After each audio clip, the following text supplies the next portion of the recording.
Everything about this game was exactly what you wanted to see for the Avs, except for Nathan MacKinnon very likely getting a concussion. Avs win 4-0 over the San Jose Sharks. Oh my goodness gracious! Wasn't it time? Score! Justice is served! The win was great. I'll break all that down. We'll get hype on some guys. It'll be awesome. But first, let's talk about the elephant in the room. Nathan MacKinnon takes a hit to the head and leaves the game with about 11 minutes left in the third period. There's no excuse for this one. There's no room for it. I'll be shocked if Blichfeld doesn't get some kind of additional suspension or something here. MacKinnon is turning up ice with his back turned towards Blichfeld. You can see there's distance already, and Blichfeld has committed to this hit. He's going to hit Nathan MacKinnon, which isn't inherently illegal. He just needs to perform a clean hit here. Again, MacKinnon turning up ice at the last second maybe sees enough to try and hold up here, but Blichfeld is going to lean into the hit. You can see he loads up on his outside shoulder and then tries to move into MacKinnon. And instead of catching body, he catches cleanly Nathan MacKinnon's chin. I mean, that's just a hit to the head. You can't have it. It's unacceptable. Here's the reverse angle. We can get close here and take it into super slow-mo. Is there maybe just a touch of contact on the body beforehand? I guess, but as he releases his shoulder up and out into MacKinnon, clearly catches nose, face, and chin, and just blasts MacKinnon right in the head. Again, cannot have that in the NHL. The good news is Landeskog and Bednar both said MacKinnon seemed fine after the game, so hopefully he's okay. The bad news is, that's the thing with concussions, is sometimes the symptoms don't appear right away. Sometimes they linger. Sometimes they come and go. You really have no idea with a concussion injury. So MacKinnon won't be healthy until he's healthy. And I know that's the answer no one wants to hear. Hopefully, it's as soon as Friday's game, but it could not be. That out of the way, let's move into the game. The first period was pretty blah. Both teams didn't look super comfortable. They didn't want to be the first one to blink. That isn't to say teams didn't have opportunities, but neither team was able to convert one in the first period. It went by pretty quickly, so at least there's that. 0-0 heading into the second. I will say the Avs did feel to get a few bounces in this one. Maybe that's a source of creating their own luck a little bit, as particularly in the last 40 minutes, they played a lot better against this team, but they got a little bit of help from the hockey gods. The Sharks did hit 2 posts in this game.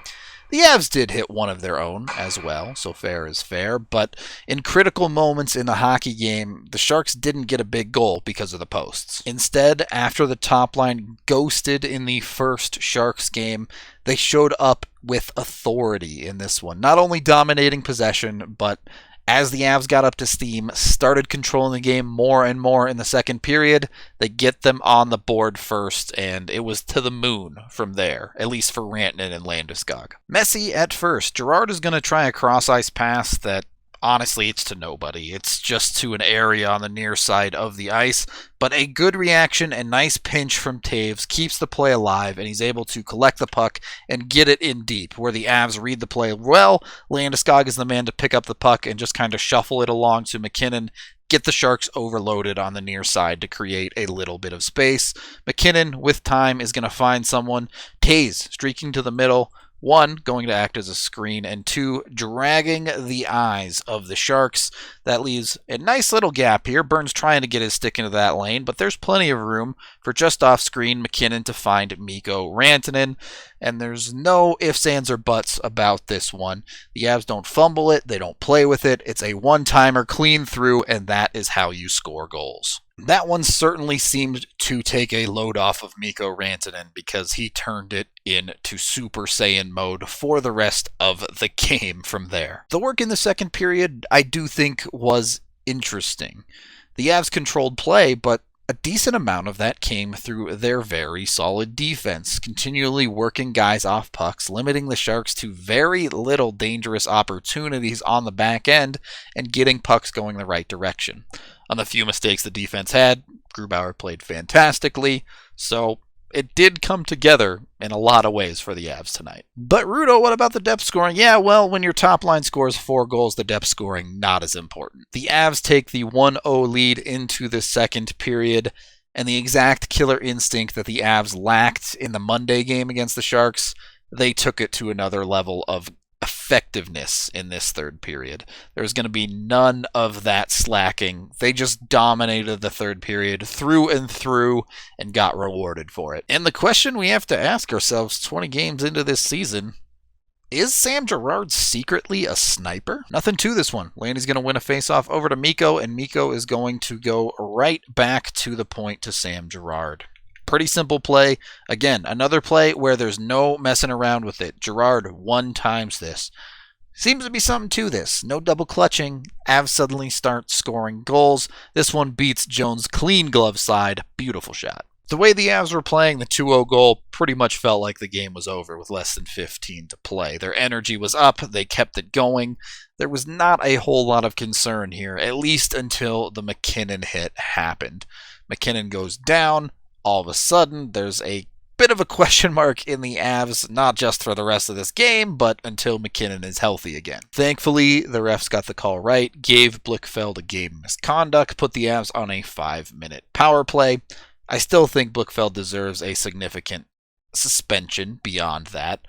It'll probably be a couple games in reality. I'd give him 5, but I know I'm heavy-handed there. And what's the best response to this? The answer to me is score a goal. Yeah, you want to stand up for your players. You want to have a fight. Look, I get the mentality there. I don't necessarily disagree with it.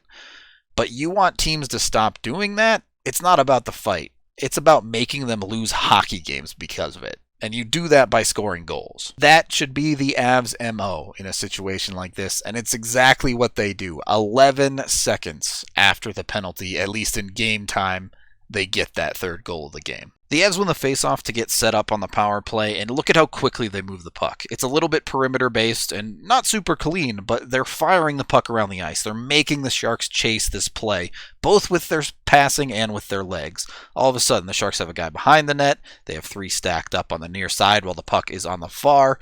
The Avs are just controlling the pace and doing whatever they want on this power play. Rantanen throws a shot on net. The Avs have 2 guys down low to the Sharks 1. That's always good numbers for the Avs. Again, Sharks caught chasing the puck a little bit. Landeskog is the man to pick up the puck, drag it to the far post, that is, I suppose, the near post to himself, and beat Jones to end this game, essentially. The Avs would add one more just to continue the beatdown and maybe get a touch of revenge for the hit on MacKinnon, but this game was done. Kadri wins a race to the puck and gets it up and out of the zone here very nicely, and it's off to the races as Landeskog is going to take this one, get the blue line, and leave a little drop pass for Mikko, and I love this play. Kadri, the 4th man in, coming late in a bit of an odd man rush, and Mikko just whips a pass across to him. The Avs are suddenly passing with confidence, and it is working fantastically. This doesn't end up resulting in a goal, but at least not directly. It was a great play all the way around. You can just see the confidence oozing off of the Avs' top guys all of a sudden because of this game. Kadri misses the net, but Jones way overcommits. Rantanen is able to get around on the wraparound.